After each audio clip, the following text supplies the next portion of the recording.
Crown of Thorns, The Windsor Echo. Chapter 1. The Broken Vow. I object.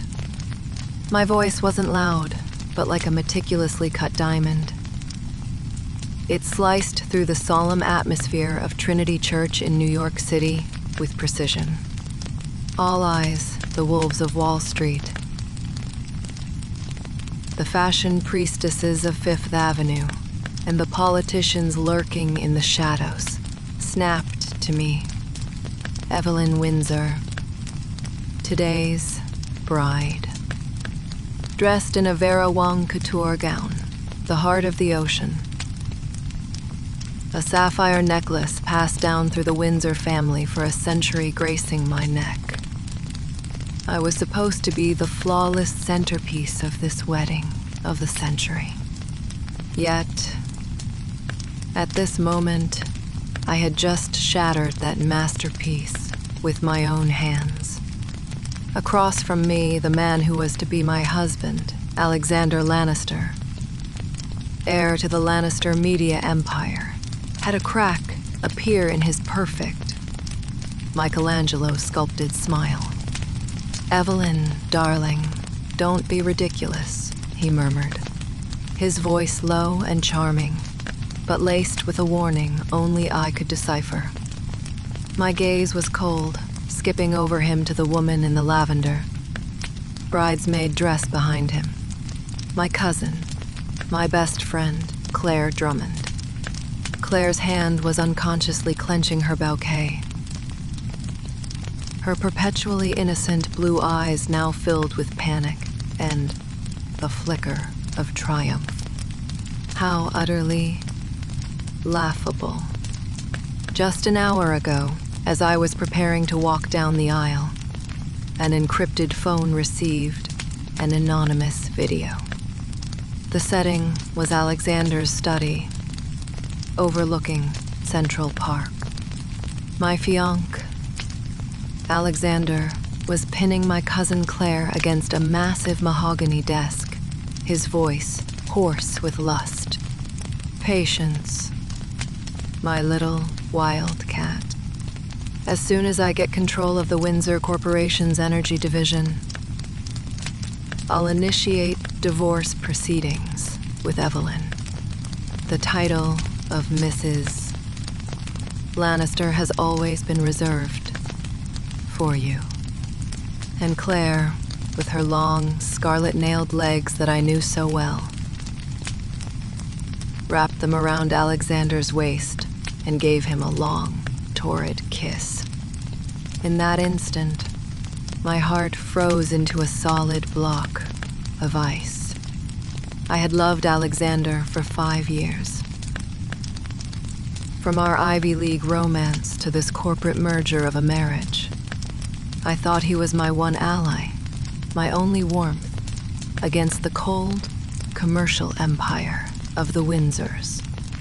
I never imagined that those 5 years were nothing but an elaborate scam to plunder my family's fortune.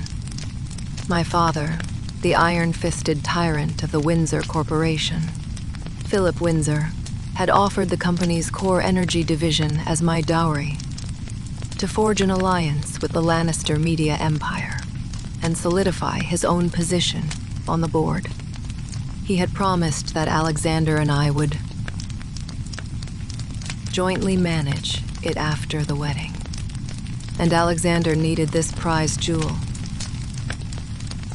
to inject a powerful stream of cash into his own fledgling empire. One for power, the other for money. Only I, like a fool kept in the dark, had given my heart. I took a deep breath and took the microphone from the priest. My voice, amplified through the church's sound system, carried to every corner. "Alexander Lannister, Claire Drummond, aren't you tired?"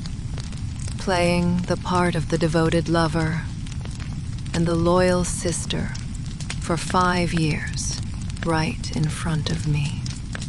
As the words left my lips, the massive screens on either side of the altar, meant for displaying a romantic slideshow of the happy couple, flickered and switched. The explicit video played for all to see. Alexander's heated promises,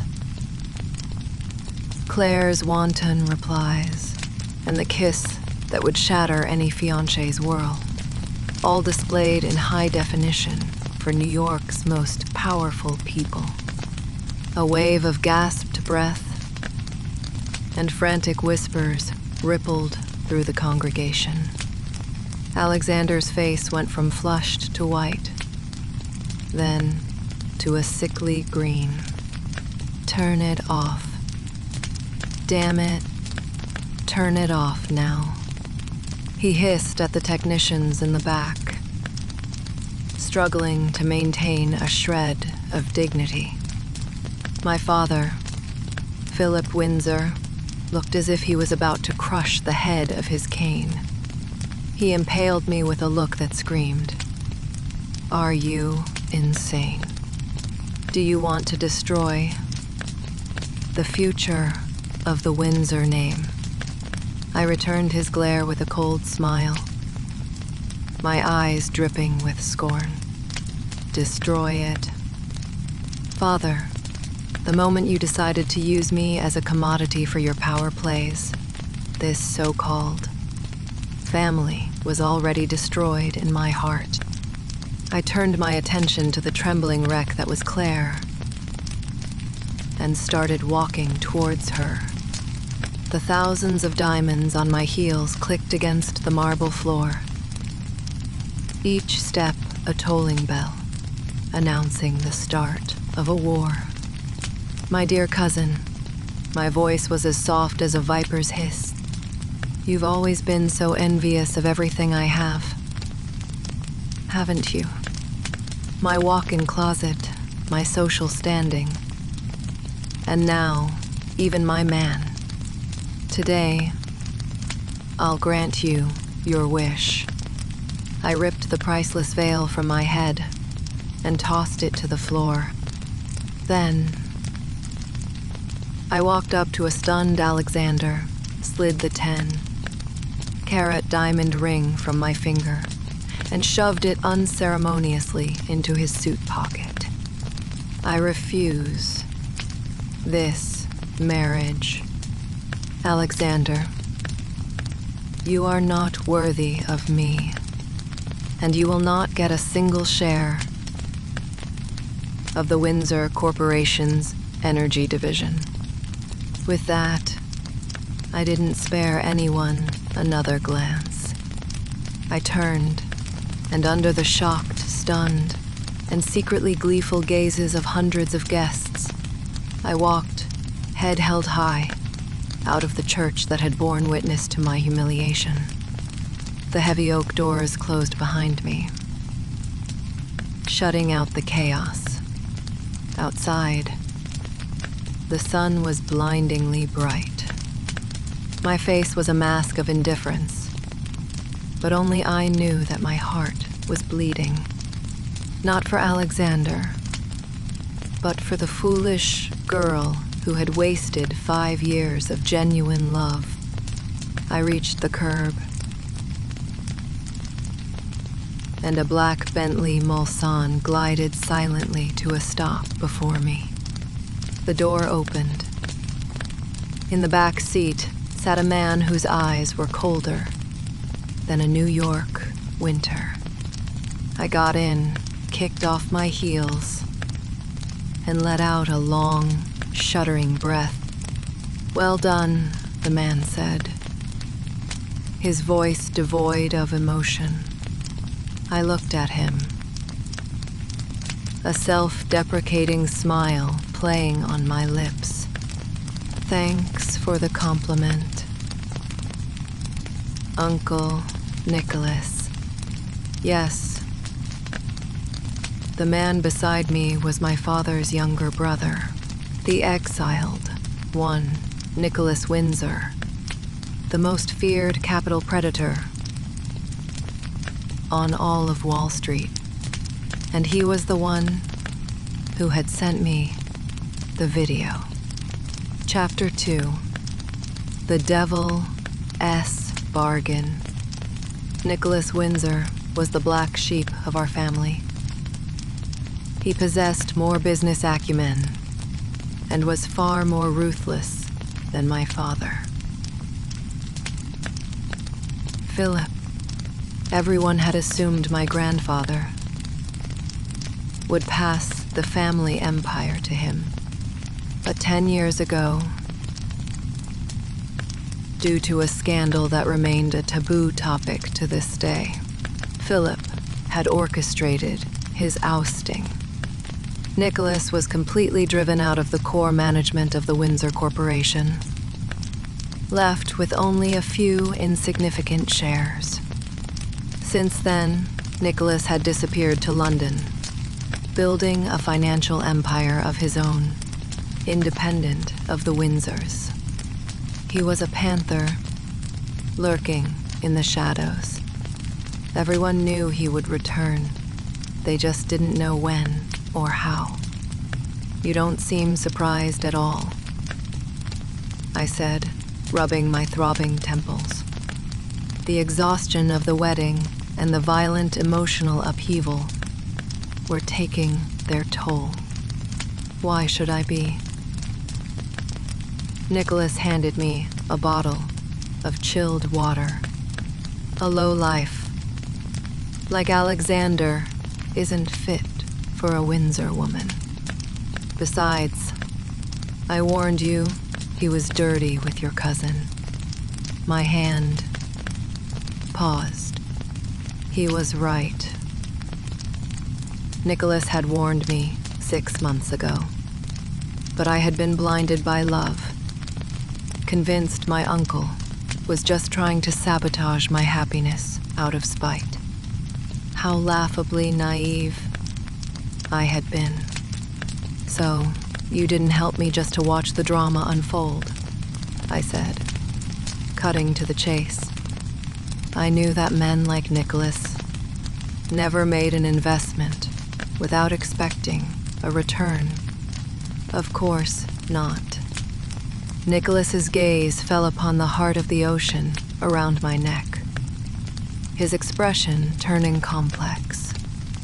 I want you to return to the Windsor Corporation. Return.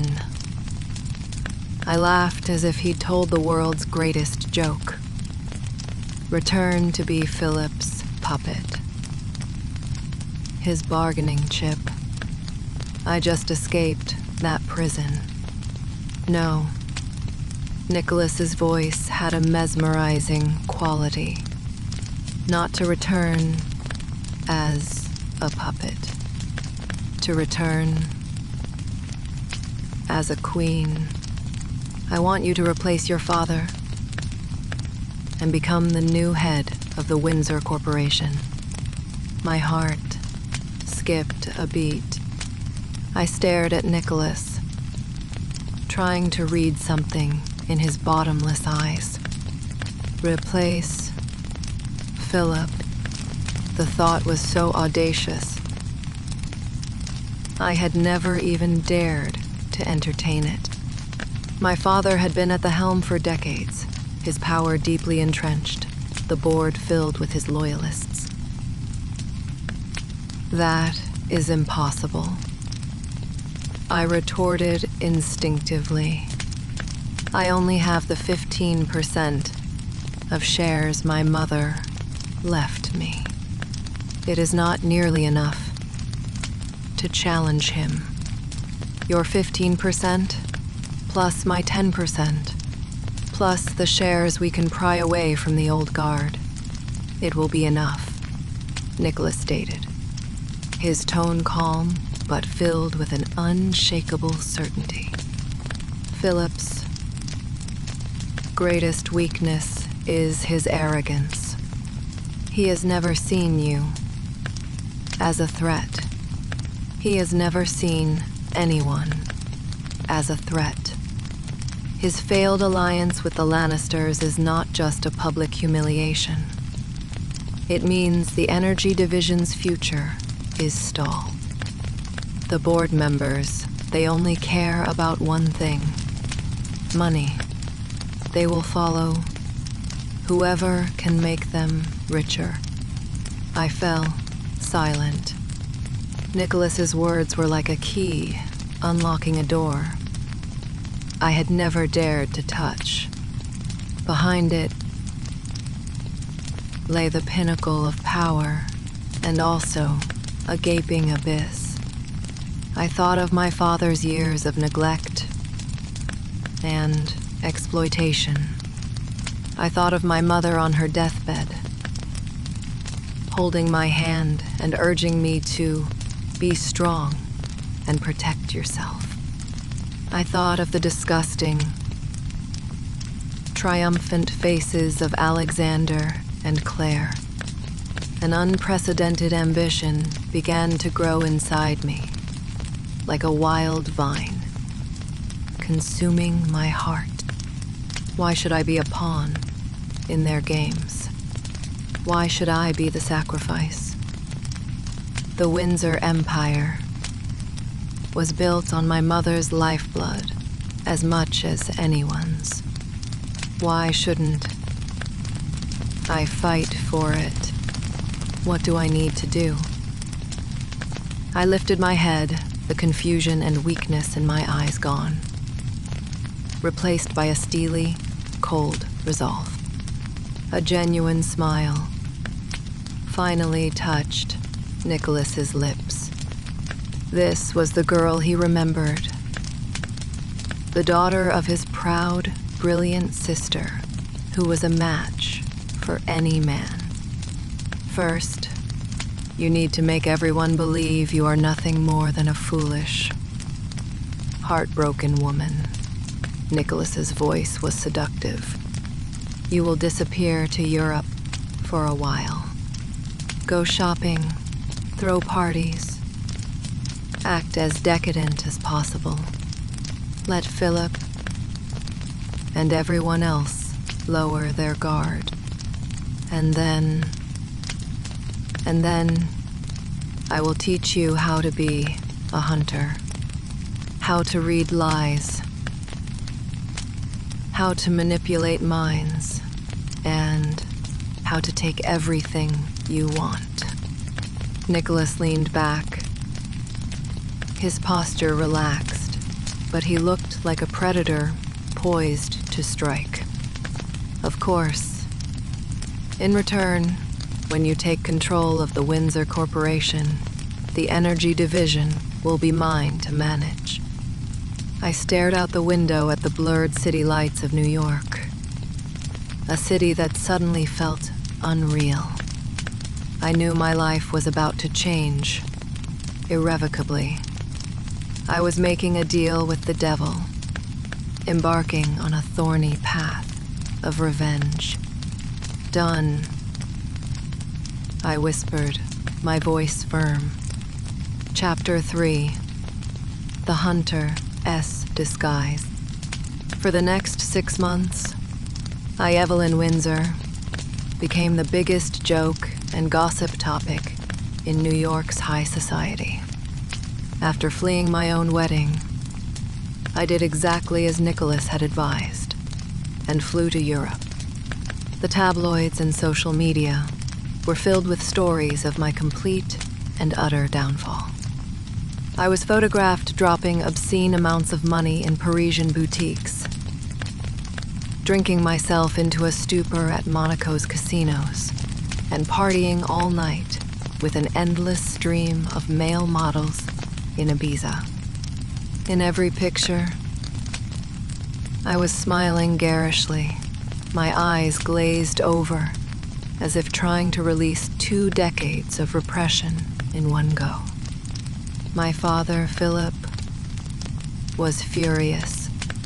He made a public statement disowning my behavior and froze all my credit cards. But that didn't seem to stop me. I started selling off my personal jewelry to fund my hedonistic lifestyle. Alexander and Claire watched these developments with a mixture of contempt and relief.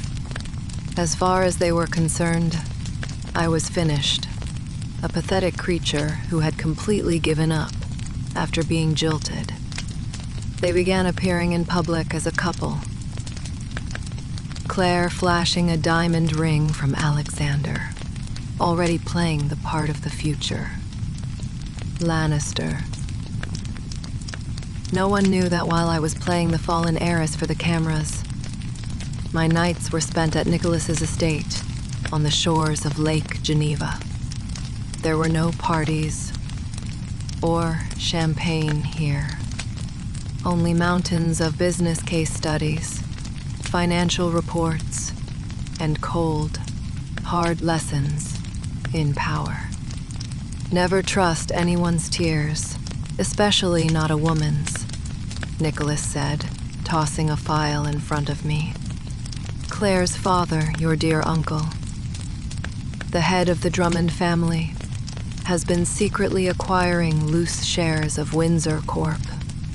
The funds are being funneled from a secret loan from the Lannister Corporation. I studied the flow of capital in the file, my eyes turning to ice.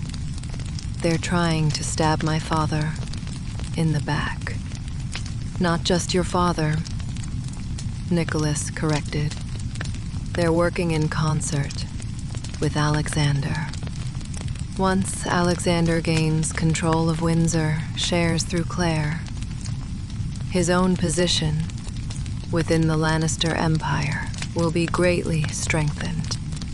A clever plan to kill two birds with one stone.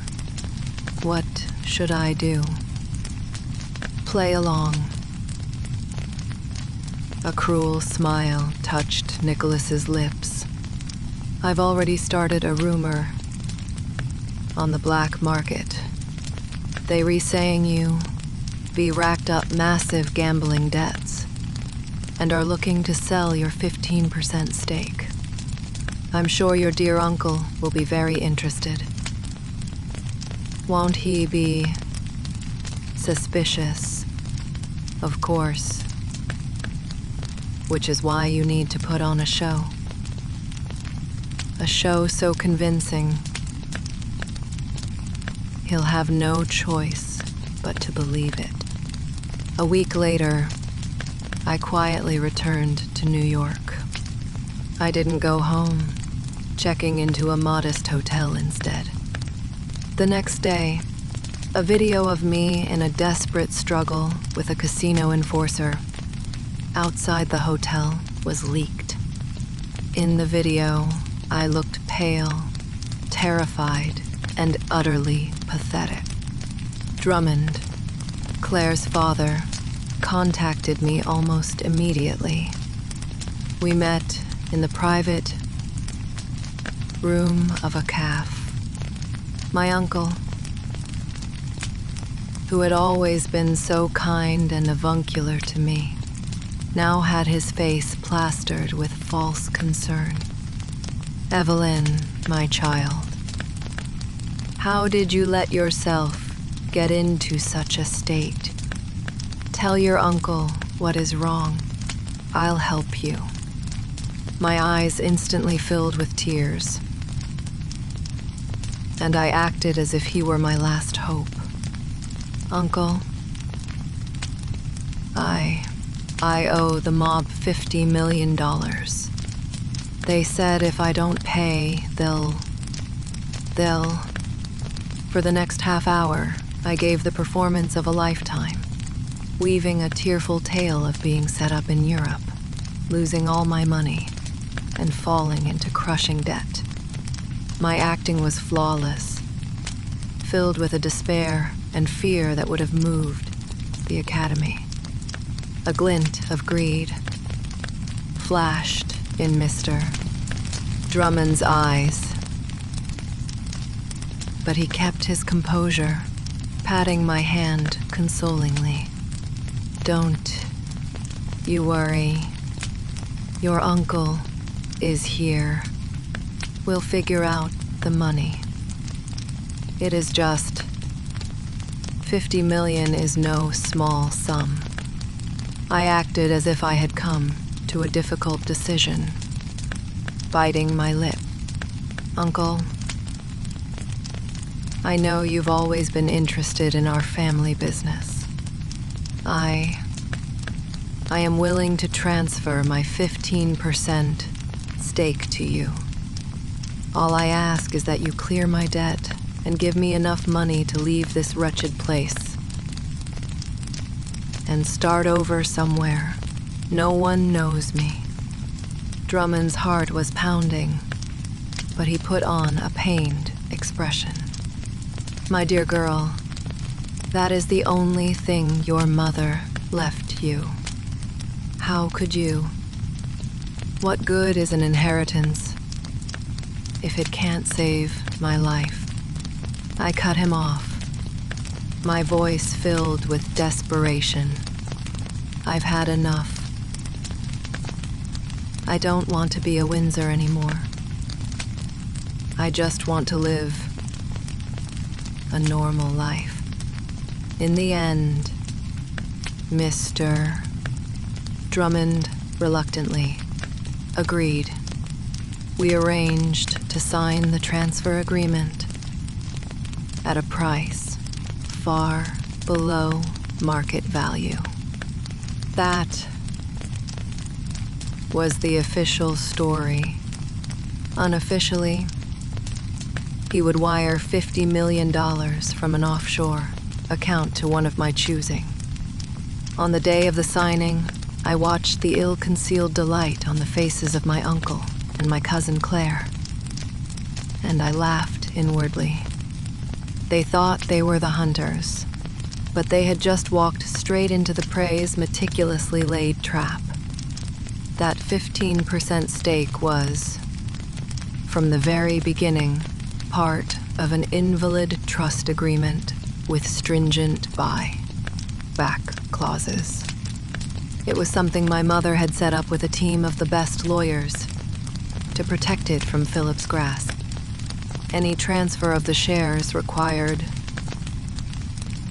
the unanimous consent of a 3-person trust committee, and Nicholas had bought 2 of them off a decade ago. Now, not only did I have $50 million in startup capital, but more importantly, I had forced the Drummonds and the Lannisters to show their hand. It was time to close the net. Chapter 4: Bloodbath at the Boardroom. The annual shareholder meeting of the Windsor Corporation was held in the top-floor boardroom of our Manhattan headquarters. The atmosphere was as heavy and oppressive as the air before a thunderstorm. My father, Philip Windsor, sat at the head of the table, his face grim. The failed alliance with the Lannisters had stalled the Energy Division's projects, resulting in an abysmal quarterly report and a plummeting stock price. The old guard on the board were clearly here for blood. To add to his annoyance, I, his disgraceful daughter, was also in attendance. Though he had heard I'd sold my shares to Drummond, the legal transfer wasn't complete, so I was still technically a shareholder. The meeting began with Philip droning on, with his usual platitudes. The shareholders sat express-EOLess, but their dissatisfaction was palpable. Just then, the boardroom doors swung open. I walked in. Everyone stared. Was this the same fallen socialite they had been reading about in the tabloids? I was wearing a sharply tailored black Armani suit, my hair pulled back in a sleek, no-nonsense bun. My makeup was flawless, but cold. I moved with a confidence that radiated power, an aura that made even some of these seasoned corporate veterans sit up a little straighter. "My apologies for being late," I said, my voice cutting cleanly through Philip's speech. I walked to my seat without a second glance at my father's murderous glare. Drummond, seated not far from me, felt a sudden chill, a sense of foreboding. Philip, suppressing his rage, continued, regarding the future plans for the energy division. "I have a new proposal." "I object," I said again, the same 2 words as my wedding day, but this time they were filled with power and authority. "I believe that before we discuss any new proposals, we should first address the matter of the chairman's competence." The room erupted in a flurry of whispers. This was open rebellion, a declaration of war. From a daughter to her father, Philip slammed his hand on the table. "Evelyn, do you have any idea what you are saying?" "I know exactly what I'm saying."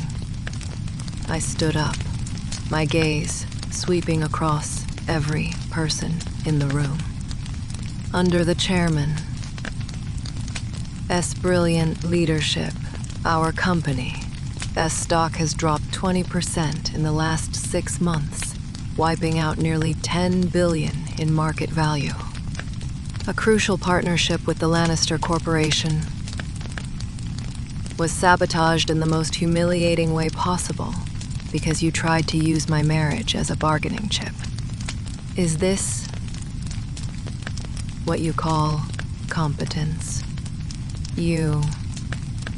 Philip was speechless with rage. Furthermore, my voice shifted and my eyes locked onto Mr. Drummond. "I have discovered that certain members of this board have been colluding with outside parties in a malicious attempt to acquire company shares and destabilize our foundation.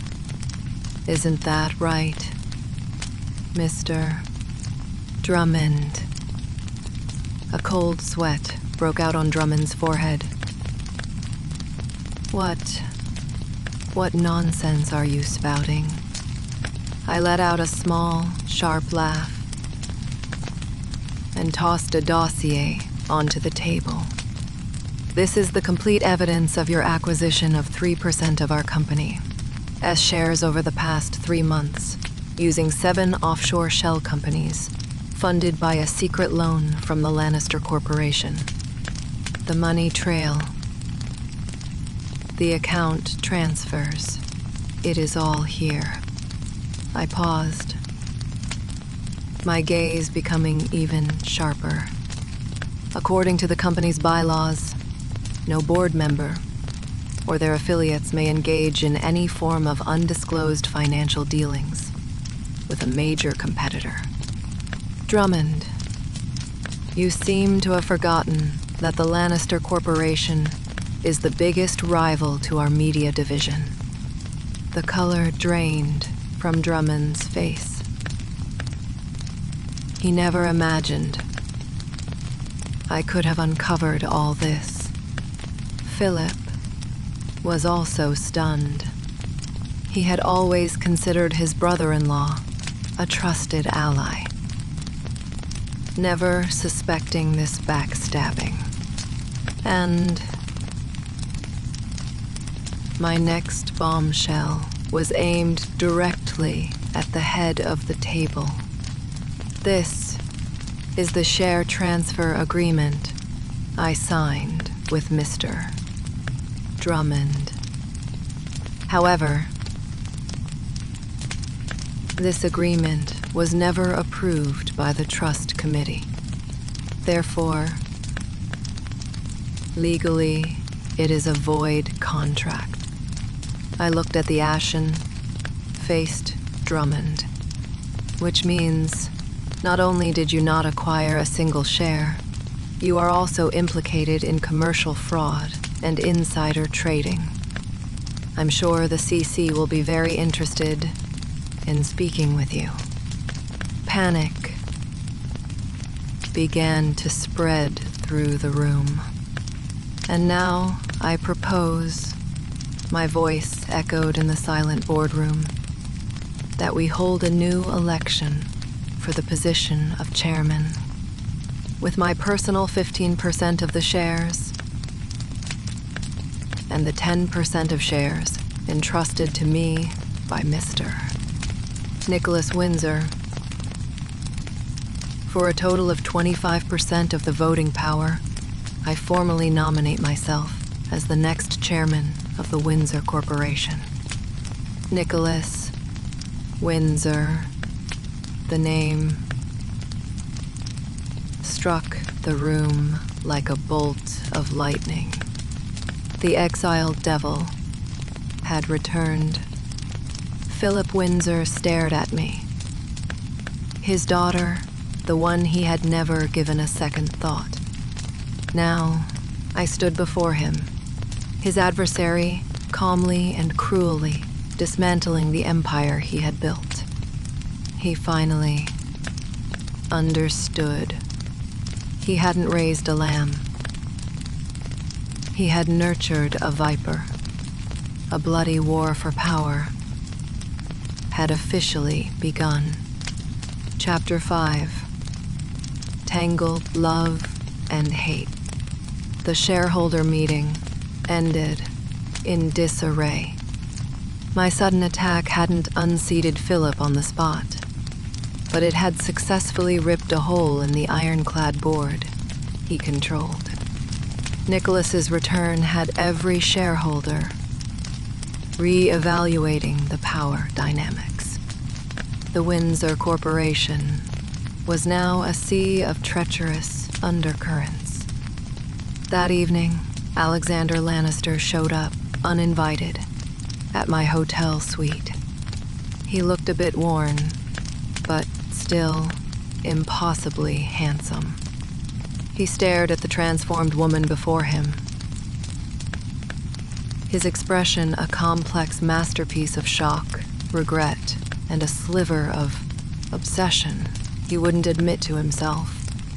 "You've changed," Alexander said, his voice hoarse. "People change." I replied without turning, pouring myself a glass of whiskey. "Why are you doing this?" He stepped closer, reaching for my hand.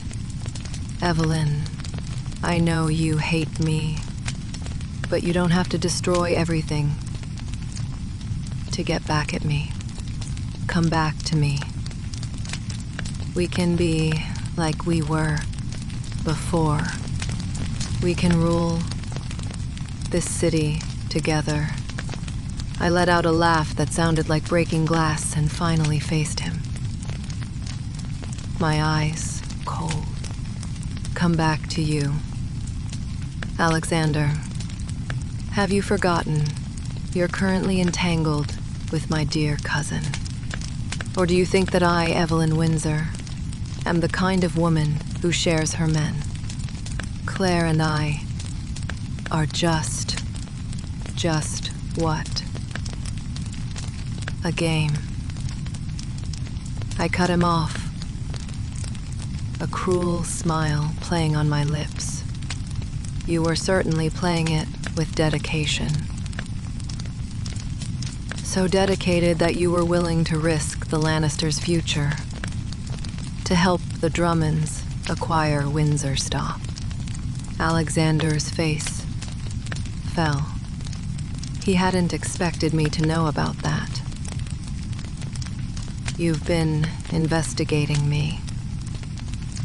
I've been protecting what is mine." I took a sip of whiskey, the burn grounding me. "Drop the act, Alexander. You're not here because you love me. You're here because you're scared. Scared that my alliance with Nicholas threatens you and the Lannister interests. Your ambitious father must be putting a lot of pressure on you. His motives laid bare. Alexander flushed with anger and embarrassment. He was scared. He knew Nicholas Windsor's reputation. If I became the head of Windsor Corp and allied with Nicholas, it would be a nightmare for the Lannisters. Evelyn. Alexander softened his tone, a flicker of vulnerability in his eyes. Is there really no chance for us? Were those 5 years all a lie? I looked at him. Once, I had drowned in those soulful eyes.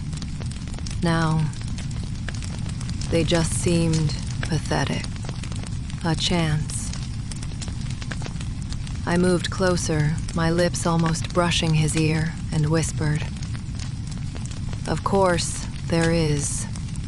On one condition, you get your father, the great Mr. Lannister, Sershon, to back me at the next board meeting." Alexander froze. Get his father to back me. That was asking the Lannisters to sever their own arm. I watched the shock on his face and smiled with satisfaction. This was exactly where I wanted him, trapped and forced to realize that I was no longer the girl he could manipulate. Can't do it.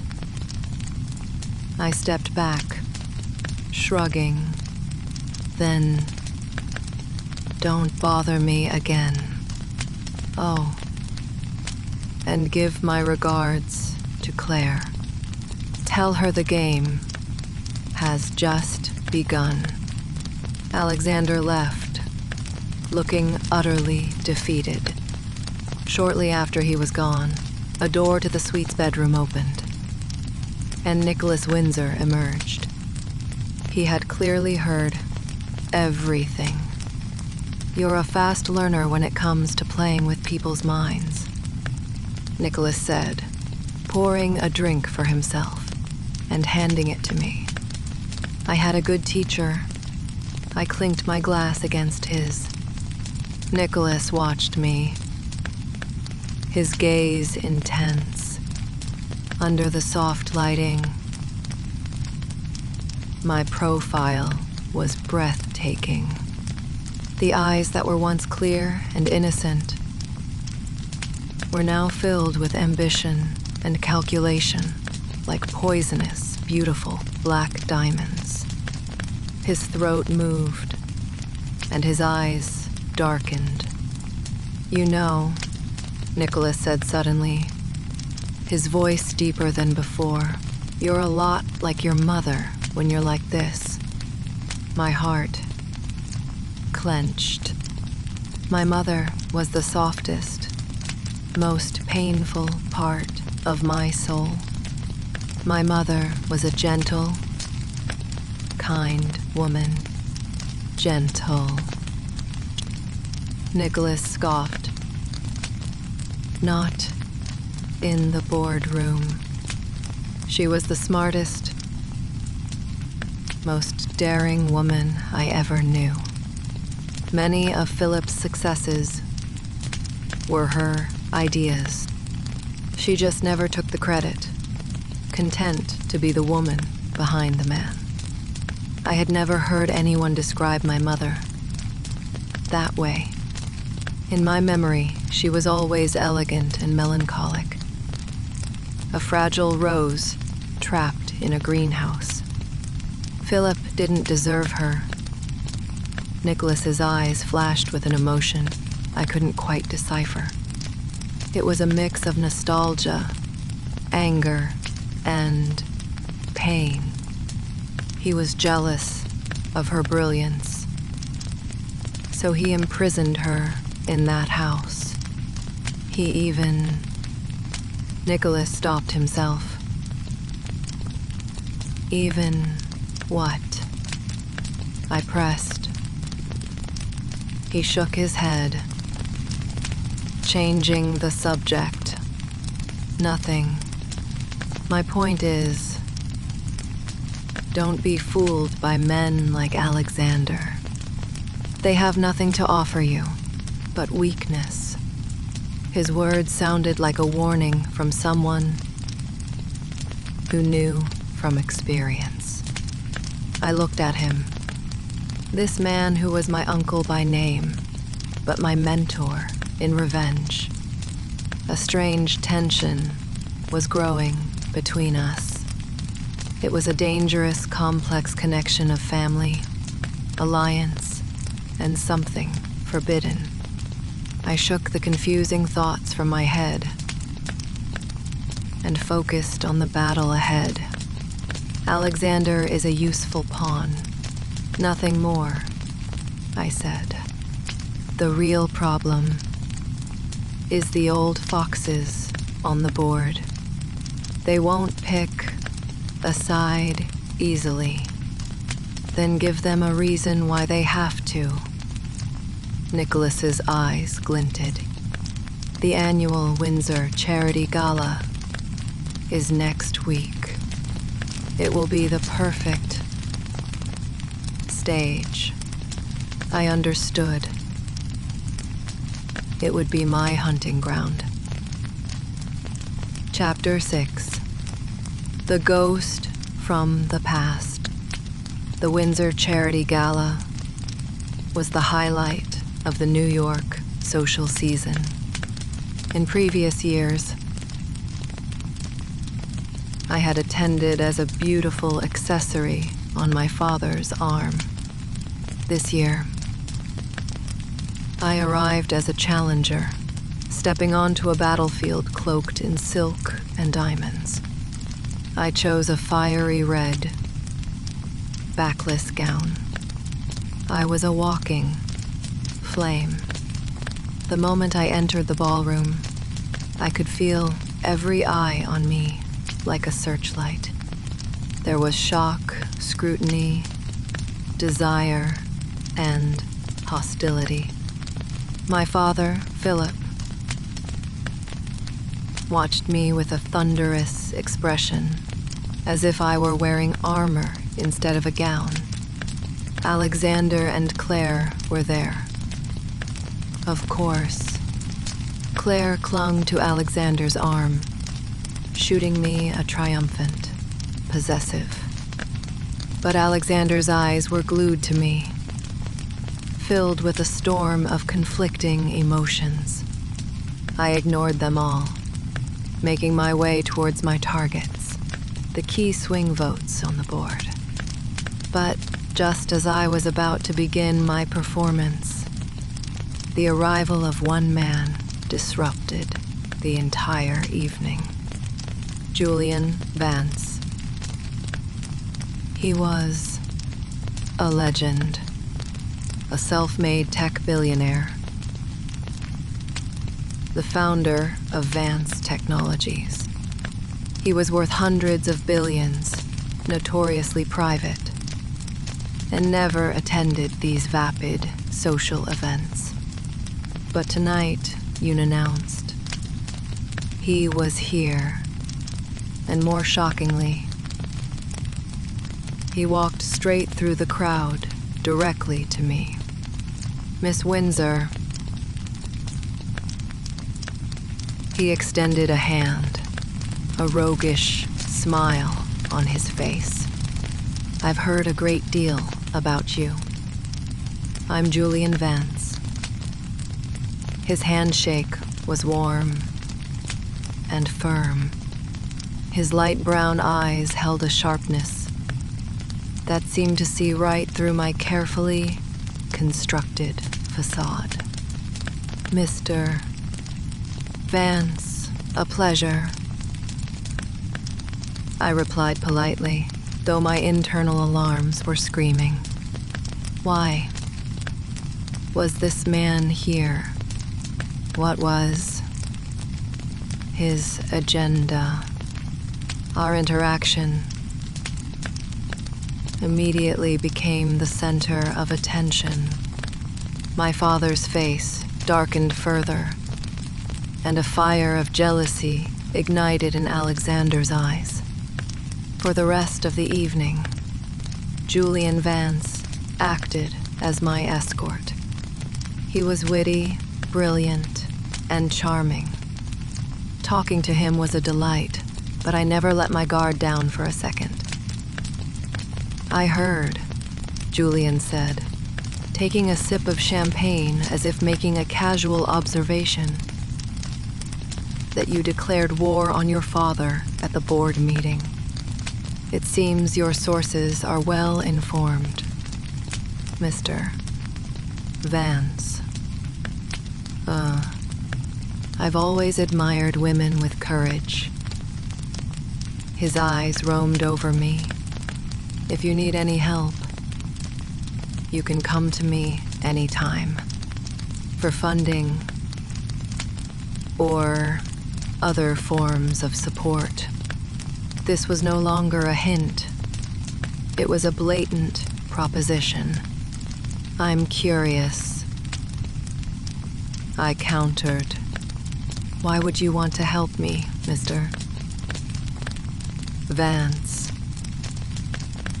We've never met, and the Windsor Corporation seems to have little to do with your tech empire."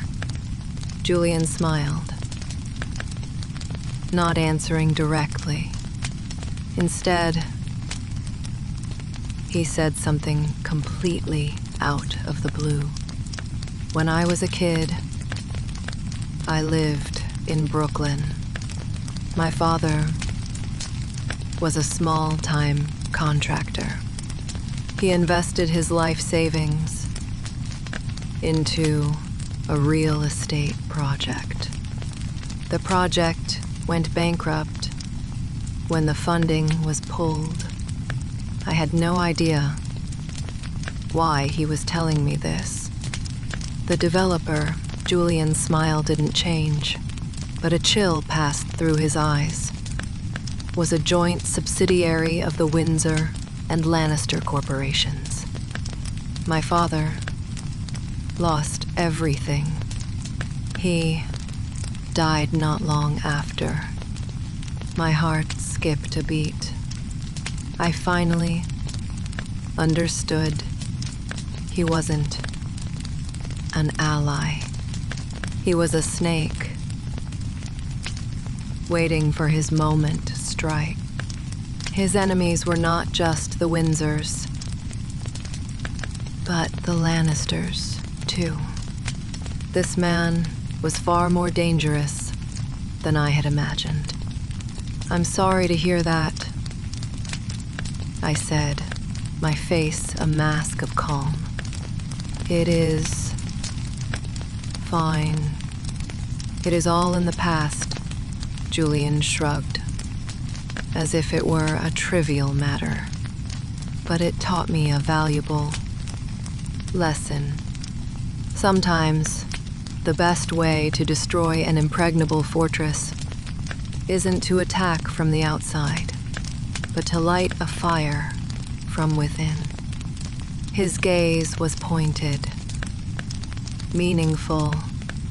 I felt like prey being watched by a hunter.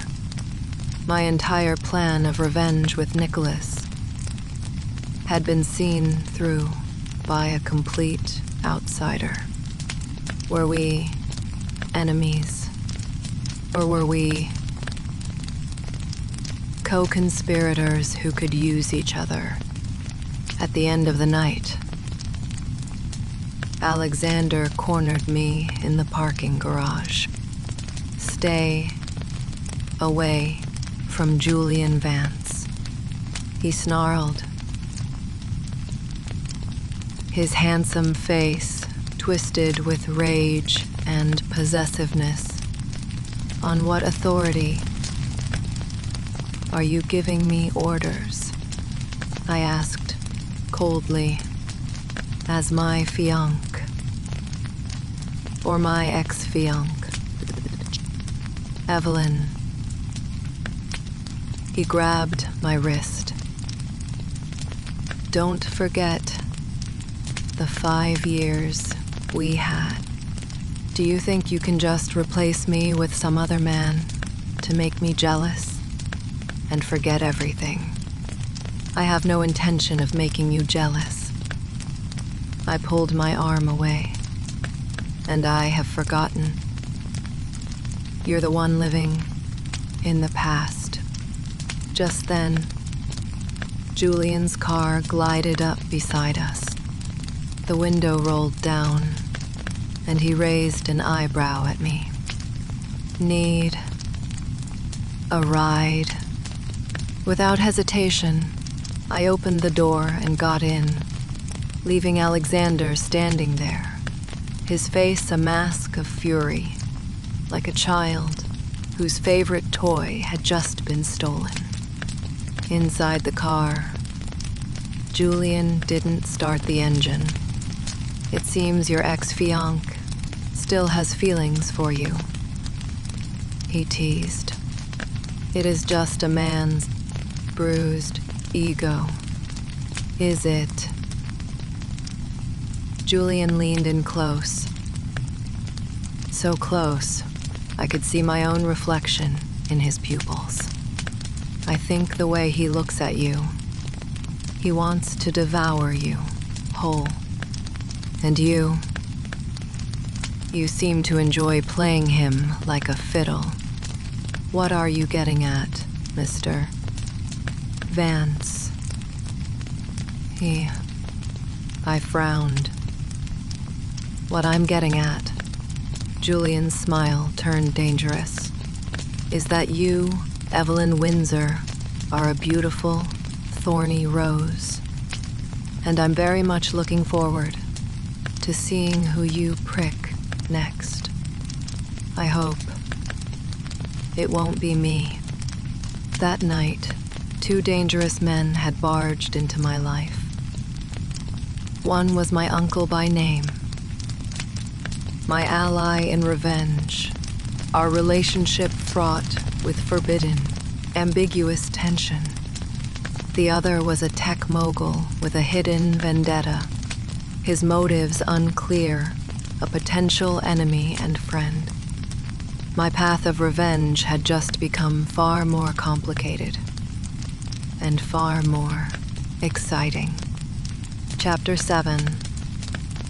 The Unspoken Secret. My alliance with Julian Vance was a depth charge dropped into a calm lake. He began to support me publicly. Vance Technologies announced a strategic partnership with a Windsor subsidiary, with the condition that I would be in charge. This gave me enormous leverage, forcing the old guard on the board to seriously reconsider my value. My father smashed his favorite antique vase in his office, but was powerless to stop it. The profits from the deal with Vance were too good to refuse. The tabloids were having a field day, with rumors of my romance with Julian. We were photographed at dinner at the opera. He even joked in an interview, "Evelyn is the most fascinating woman I've ever met. I'm trying my best to win her over." All of this sent Alexander into a jealous rage. His relationship with my foolish cousin Claire began to fracture. Claire's insecurity made her hysterical, and Alexander took all his frustrations out on her. Their alliance was crumbling. Everything seemed to be going according to my plan. Yet, I couldn't shake the feeling that things weren't so simple. Nicholas, especially, was unusually wary of Julian's involvement. Stay away from him, Nicholas warned me coldly during a secure call. That man is a snake. I need his help right now, I retorted. At least on the surface, we're allies. There are no permanent allies, only permanent interests. Nicholas's voice was impatient. Don't forget your ultimate goal. Don't let these irrelevant men distract you. His words irked me. Irrelevant men. Was he including himself in that category? The atmosphere between us had grown tense since Julian's appearance. To end this war quickly, I decided to go on the offensive and find my father's ultimate weakness. I turned my attention to my mother's belongings. After my mother's death, my father had locked away all her things in a room in the family mansion that no one was allowed to enter. I had always felt it held secrets. One weekend, when my father was out for a round of golf, I snuck back into the cage I used to call home.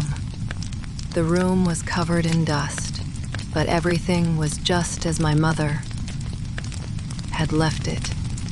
Her vanity, her closet, the books she had read. I could almost smell the faint scent of gardenia that always clung to her. In a locked safe, I found some of her old diaries and a collection of encrypted digital files. The diaries revealed a mother I never knew. She wasn't the gentle, melancholic flower I remembered, but a brilliant and ambitious business genius. Many of the Windsor Corporation's early successes were her brainchild. She had loved my father once, but his intense possessiveness and jealousy had eroded that love over time. The last few pages were filled with pain and anguish. Philip's suspicion has become pathological. He watches me, controls me. He is afraid I'm better than him. He even suspects Nicholas. What should I do? I have to endure it, for Evelyn's sake. But I feel like I'm suffocating. Nicholas is gone. Philip used the most despicable lie to ruin him. I know the truth, but I can't say anything. If I do, Philip will go insane. He'll hurt Evelyn. The diary ended there. My mother had died in an accidental car crash shortly after writing that entry. My hands began to tremble.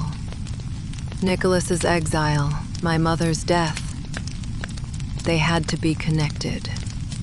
I tried to open the encrypted files, but every attempt failed. It required an incredibly complex password.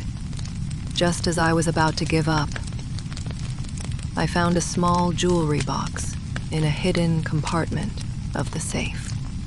Inside, there were no jewels, only an oddly shaped key and a small USB drive. The drive contained a single audio file. I plugged it into my laptop, put on my headphones, and clicked play. It was a conversation between my mother and a man. The man's voice was young, with a hint of recklessness and tenderness. Lillian, leave him. Come with me. We can go anywhere. Start over. It was Nicholas's voice. I can't. My mother's voice was filled with exhaustion and despair.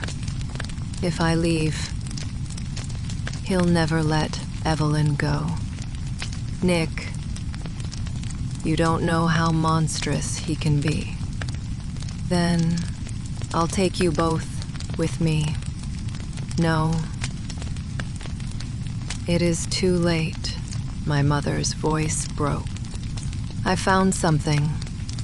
Something about the Windsor family's darkest secret. He won't let me live.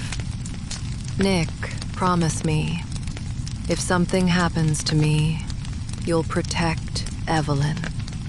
Don't let her end up like me. The recording ended. My mind went blank. My body turned to ice. The Windsor family's darkest secret. What was it? What had my father done? My mother's death was no accident. And Nicholas, he and my mother had a past. Was he helping me out of a desire for revenge for our alliance? Or to fulfill a promise to my mother? I suddenly felt as if I was caught in a whirlpool, far deeper and more dangerous than I had ever imagined. This battle for money and power was entangled with the twisted love and hate of the previous generation, and an unspoken secret that could destroy everything. Chapter 8. The Father's Betrayal. I took the USB drive and the mysterious key to Nicholas.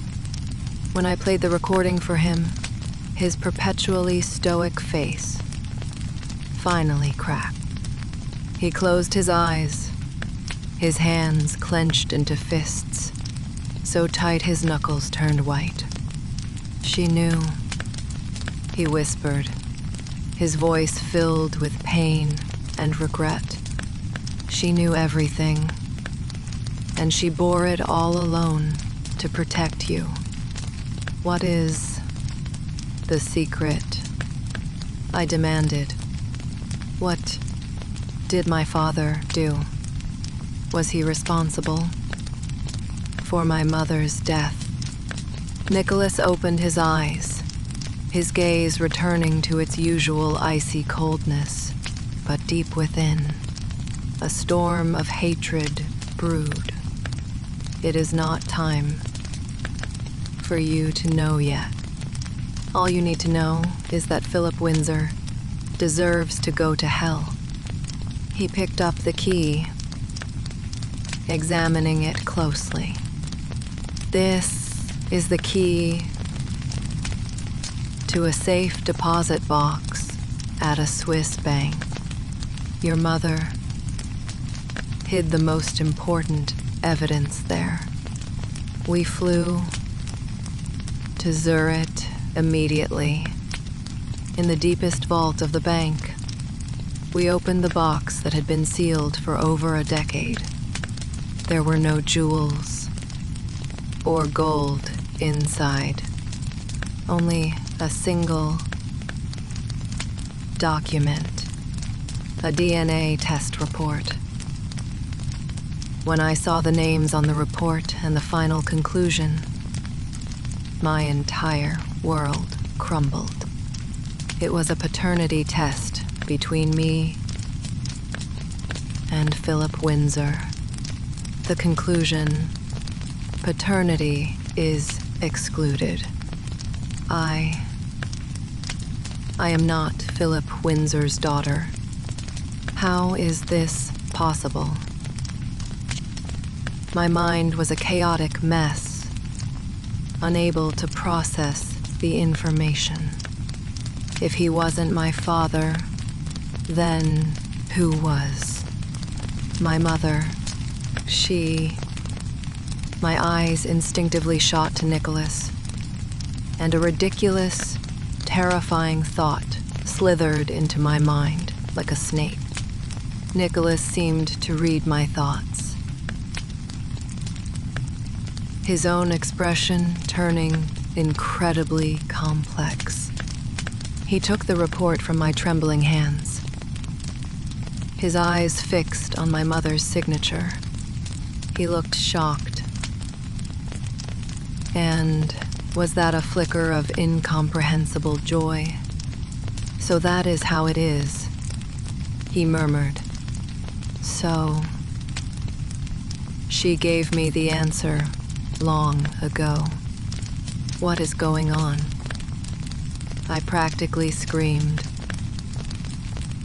Nicholas looked at me, his gaze so intense it felt like it could melt me. He reached out as if to touch my face, but stopped midair. Evelyn. His voice trembled with emotion.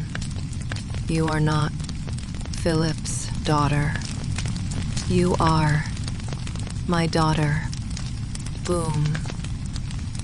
My world exploded. Uncle, daughter, incest. The filthy, taboo words tangled in my mind. The room started spinning, and I felt like I was going to faint. No. Impossible. I stumbled back, my words a jumbled mess. Your siblings, we're not related by blood. Nicholas cut me off, his eyes filled with painful memories. Your mother, Lillian, was an orphan adopted by my father. No one outside the immediate family knew. We grew up together. I loved her, and she loved me. But my father, for the sake of the family business, forced her to marry Philip. A deeply buried, unknown family secret was brutally unearthed. Evelyn Windsor was the biological daughter of the man I had called my uncle. My entire life, Nicholas Windsor. The revenge alliance I thought I had was actually a reunion between a father and daughter. 2 decades late, and all that dangerous, ambiguous tension between us now felt sickeningly ironic. I don't know how I left Switzerland. By the time I returned to New York, I was still in a daze. And Philip, it seemed, had sensed my movements. He must have guessed I had discovered something and decided to strike first. The vote for the Windsor chairmanship was tomorrow. Today, Philip Windsor, my father, held a massive press conference. Under the glare of 1,000 flashbulbs, he announced, with a pained expression, that he was disowning me, his only daughter. I am heartbroken and ashamed of my daughter's actions, he said to the cameras, squeezing out a few crocodile tears. She has been manipulated by her morally bankrupt uncle, Nicholas Windsor, in an attempt to steal the family fortune. I must reveal a long-held secret today. The reason Nicholas was exiled from this family was because he He attempted to seduce his own sister-in-law, my late wife, and Evelyn's mother. The room erupted. I stood in a corner of the press conference, hidden behind a hat and sunglasses, coldly watching the man on stage spin his web of lies. He thought he could destroy me, destroy Nicholas's reputation, and secure his throne. He thought he had won, but he had no idea that he had just handed me the sharpest knife imaginable, a knife that I would use to send him to hell. Chapter 9. The Truth in the Ashes. After the press conference, I became the star of New York's biggest scandal. Windsor family secret. Uncle's affair with sister-in-law exposed. Evelyn Windsor, the product of an illicit union. Headlines like these plastered every front page. I was the shameless spawn of an adulterous mother. My father's move was undeniably vicious. He had not only smeared Nicholas and me, but he had also painted himself as a long-suffering victim, betrayed by both his wife and his brother. The wavering members of the board seemed to be leaning back in his favor. My phone was blowing up with calls and texts. Some offered pity, some reveled in the drama, and some kicked me while I was down. Claire even sent me a message. I never thought you could be even more of a slut than your mother. I deleted it with a cold smile. I didn't hide. I didn't respond to the rumors. I went straight to Nicholas's penthouse. He was standing by the floor-to-ceiling windows, looking out at the New York skyline, his silhouette looking somewhat lonely. "You saw it?" he asked, without turning around. I saw it. I walked to his side, standing shoulder to shoulder with him. A brilliant performance by Philip. "I'm sorry," Nicholas said suddenly, "that you have to endure this. This is not the time for apologies." I cut him off, my gaze firm. "The shareholder meeting is tomorrow. We have to win." Nicholas turned to face me, his eyes searching mine. His gaze no longer held any ambiguity or temptation. It was the pure, unadulterated concern and pride of a father. "What is your plan?" "We fight fire with fire." A cold smile touched my lips. "He loves a good show. We'll give him an even bigger one. He loves exposing secrets. Then we'll lay all the secrets bare for the world to see." I placed the USB drive from my mother's safe on the table in front of him. "This is another gift from my mother." Nicholas plugged the drive in and opened the files. It contained a collection of edited audio clips and several scanned documents. The audio was a heated argument between my mother and Philip. "Why would you do this to Nick? He is my brother." My mother's voice. "Brother, you think I don't know about your filthy affair? You bitch." If it weren't for the fact that you're carrying my child, I would have Philip's roar. Your child. Philip, don't delude yourself. You know your own condition. You can't have children. Shut up. Don't you dare say another word. The child is mine, a Windsor heir. No one can change that. The audio ended with the sound of Philip smashing things, and my mother's suppressed sobs. The scanned documents were Philip's medical records. They clearly stated that, due to a childhood accident, he was sterile.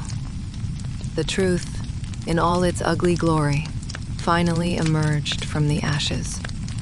My father, no, Philip Windsor, knew from the very beginning that I wasn't his daughter. He had not only possessed my mother, but, for the sake of his pathetic pride and a non-existent heir, he had passed me off as his own child, deceiving everyone for over 20 years. His framing of Nicholas, his control over my mother, everything stemmed from his pathological, twisted possessiveness and insecurity. He covered his tracks. Nicholas's voice was like ice. The police report from your mother's car accident was altered. The brake failure was too coincidental. I always suspected Philip, but I could never find any proof. We have proof now, I said, placing the DNA report, my mother's diary, and the damning audio recording together. This is enough to send him to his doom. Tomorrow was Judgment Day. I looked at Nicholas, the man I had called uncle for 2 decades, my biological father. We were separated by 20 years of lies and a blood feud. The former ambiguity and forbidden feelings between us had now transformed into a resolute, unspoken understanding. We were allies, bound by blood and a shared desire for vengeance. After tomorrow, will you hate me? Nicholas asked suddenly, for revealing your true parentage in such a brutal way. I shook my head. The truth may be brutal, but lies are far more disgusting, I said, and I have never regretted being your daughter. My only regret is not recognizing you sooner. For the first time, I saw a flicker of moisture in his perpetually cold eyes. Chapter 10. Checkmate. The Windsor Corporation shareholder meeting, once again, became the epicenter of New York's attention. Reporters from every major news outlet swarmed the Windsor headquarters, like sharks smelling blood in the water. Everyone wanted to know how this epic family saga would conclude. I walked into the fateful boardroom, wearing a white suit. White, the color of purity, and also of funerals. Today, I was here to bury the era of Philip Windsor. Philip sat at the head of the table, a triumphant smile on his face. He looked at me with a mixture of contempt and pity, as if watching a clown who didn't know her place. Nicholas wasn't there. He had given me his full proxy for his 10% stake. The voting began. It was a nail-biter. Philip and I each had a block of loyal supporters. The outcome would depend on a few swing votes, and Alexander Lannister and Julian Vance. The Lannister family, represented by Alexander, held a 3% stake, and Julian, through his various investment firms, had quietly amassed a 2% stake. Their decision would determine everything. Philip was well aware of this. He gave Alexander a confident smile. In his mind, the Lannisters and the Windsors were two sides of the same corrupt coin. It was Alexander's turn to vote. He stood up, glanced at Claire beside him. She was giving him a pleading look. Then his eyes met mine. His expression, a whirlwind of emotions. The Lannister Corporation. He took a deep breath and said slowly, "Votes in favor of Miss Evelyn Windsor." The room fell silent. Then it erupted. The smile on Philip's face froze. "Alexander, are you insane? Do you know what you're doing?" Alexander ignored him, his eyes fixed on me. There was a sense of relief in his gaze, and also of finality. "Evelyn, I owed you this. I knew then that I had won this part of the battle." I had used his lingering feelings and his pride, Claire's jealousy and stupidity, to turn him against his own family. He had betrayed his legacy for a pathetic attempt at redemption. Next, it was Julian Vance's turn. He stood up, gave me a wink, his smile as roguish as ever. "Vance Technologies votes for Miss Windsor," he said casually. "The reason is simple. I believe she can lead the Windsor Corporation to create greater value. And..." He paused, his gaze sweeping over Philip and Alexander's father, old Mr. Lannister. His smile turned cold and dangerous.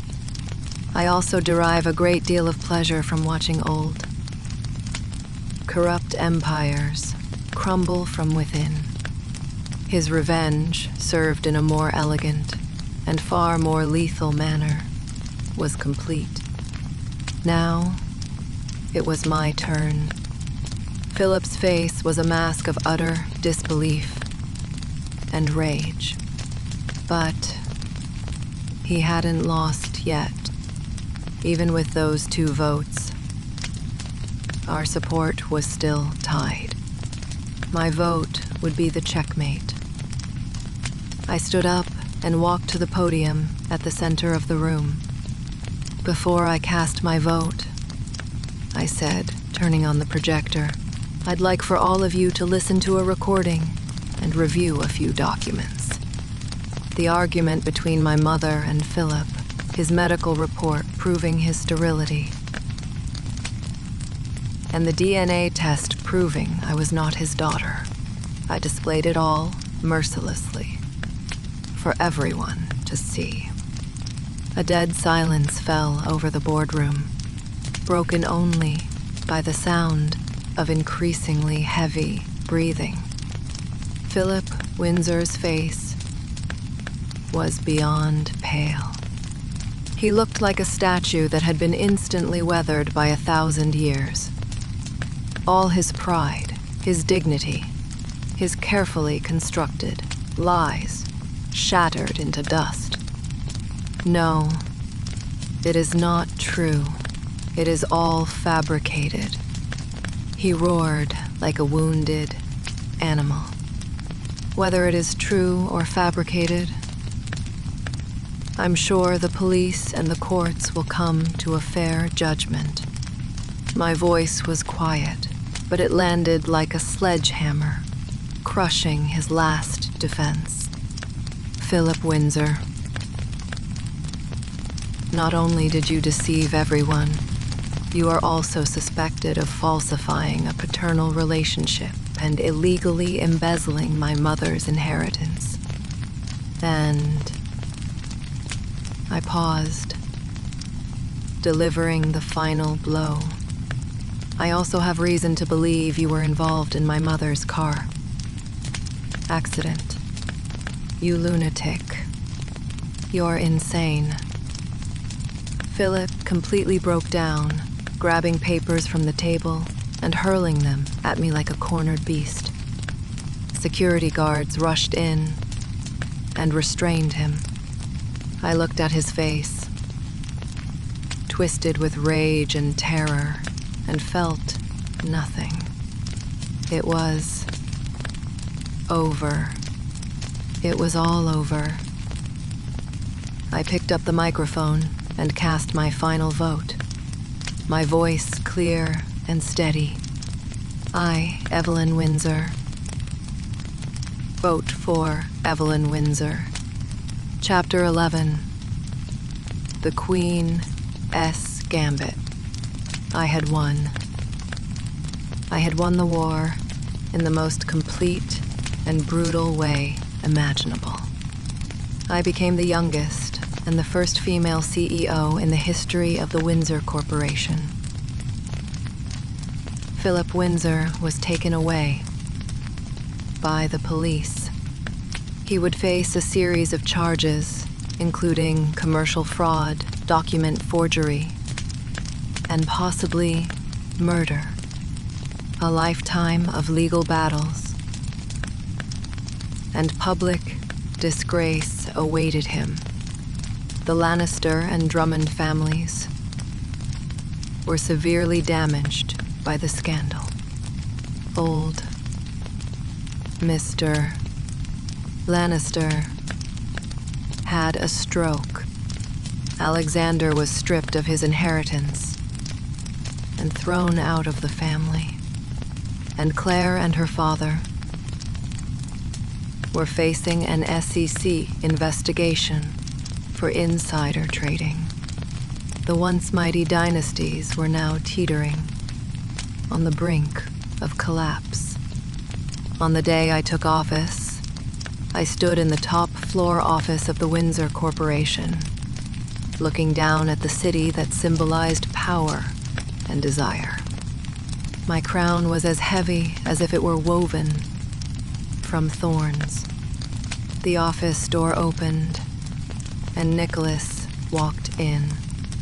He came to stand behind me, and we looked out at the view together, a small yet significant. Distance remained between us. The air was thick with unspoken things. "Father," I said softly. The word felt foreign on my tongue, and I knew it did to him, too. Nicholas's body tensed for a moment, then relaxed. He raised his hand, and this time, he didn't hesitate. He gently placed it on my head, a true father's touch, filled with infinite love and pride. "I'm so proud of you, Evelyn. The energy division is yours to manage," I said. "That was our deal." He shook his head. No. This is your empire. You make the decisions. I just want to be a father you can rely on. I looked at him. This man who, for the sake of a promise to my mother, for me, had lurked in the shadows for a decade. Plotting his return.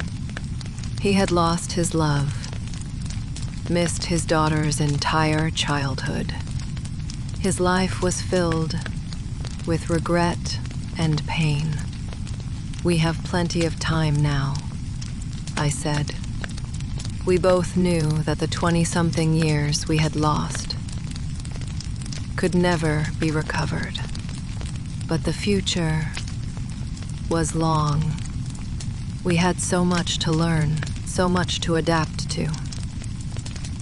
As a father and a daughter, including how to deal with the complex emotions that had grown between us when we were ignorant of the truth, emotions that had strayed beyond the boundaries of a paternal bond. That, perhaps, would be our next and most difficult battle. My life had turned a new page. I was no longer anyone's pawn.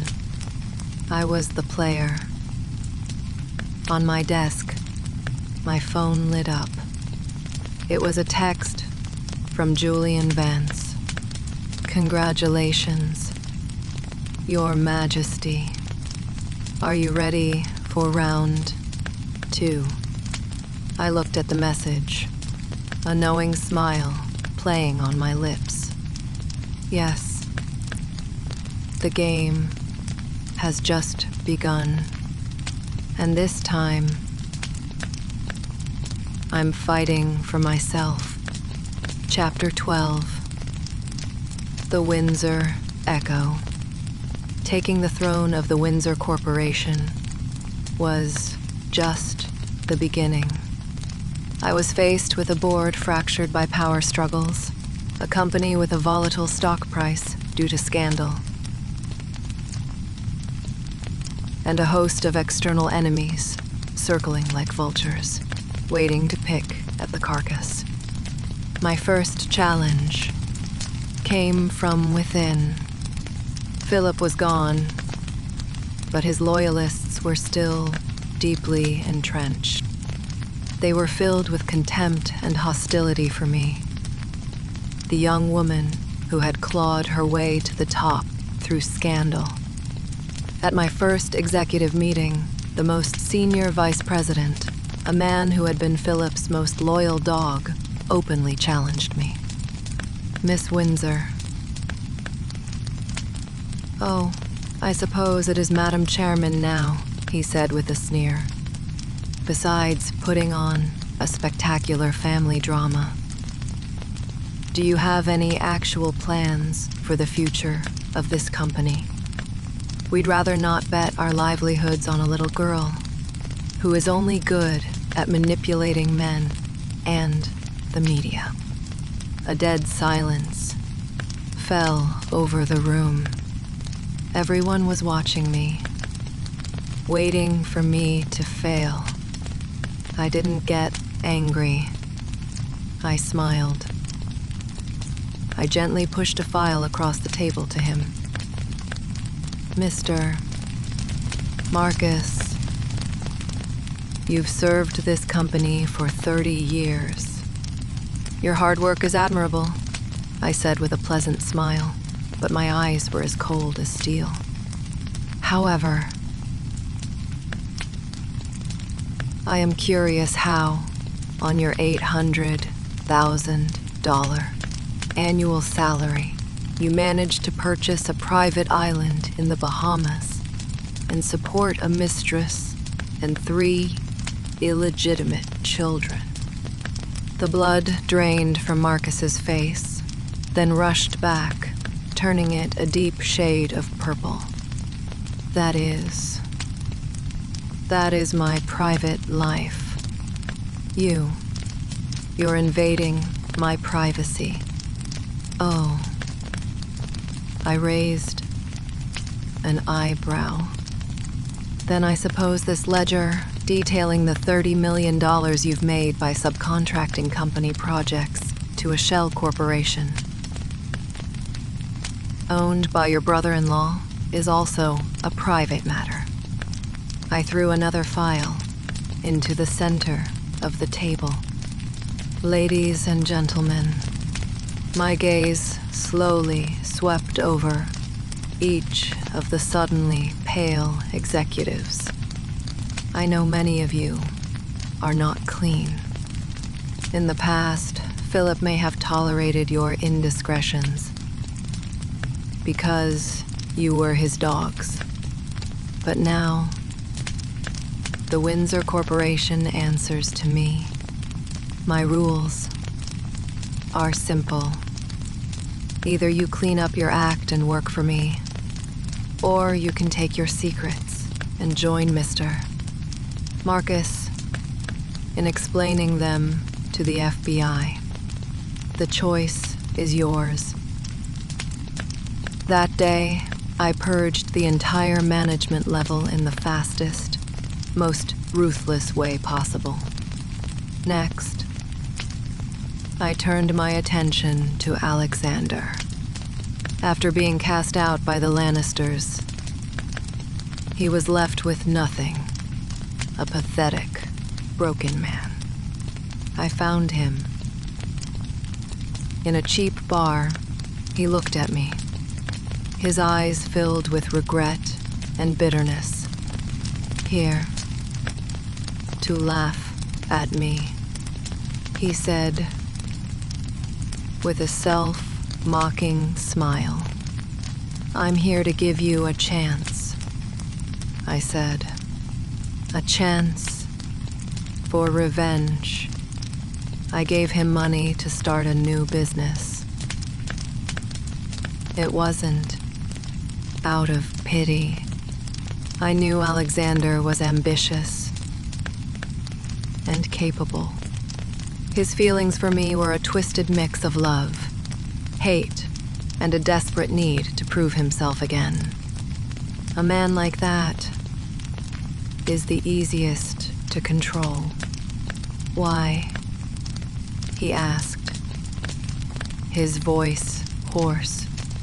"Because the Lannister family still owes me a great deal, and I want you to be the one to collect." I looked at him. "I want you to become a knife that you will personally plunge into your father's heart." The fire returned to Alexander's eyes. I knew he would agree. As for Julian Vance, I maintained a delicate, mutually beneficial partnership with him. We were lovers, but we never spoke of love. Every encounter was a carefully calculated business negotiation. We collaborated, acquiring smaller companies that were floundering in the wake of the scandal. We also constantly tested each other, each looking for a weakness, a way to gain complete control. It was a dangerous game, and it was the most exhilarating game I had ever played. And Nicholas, my father, we moved in together. We tried to live like a normal father and daughter, having breakfast together, discussing work. We carefully nurtured the fragile bond of family that we had just discovered. We had a tacit agreement not to speak of the past, not to cross the forbidden line that we had once unknowingly approached. He was my staunchest ally and my only weakness. I knew that my enemies, my allies, my pawns, they were all watching me, waiting for me to make a mistake, waiting for me to fall. But they didn't know that the moment I put on this crown of thorns, I had killed the naive, weak Evelyn Windsor of the past. The woman who stands here now is a queen, forged in the fires of revenge. My story is far from over. The Windsor echo has just begun.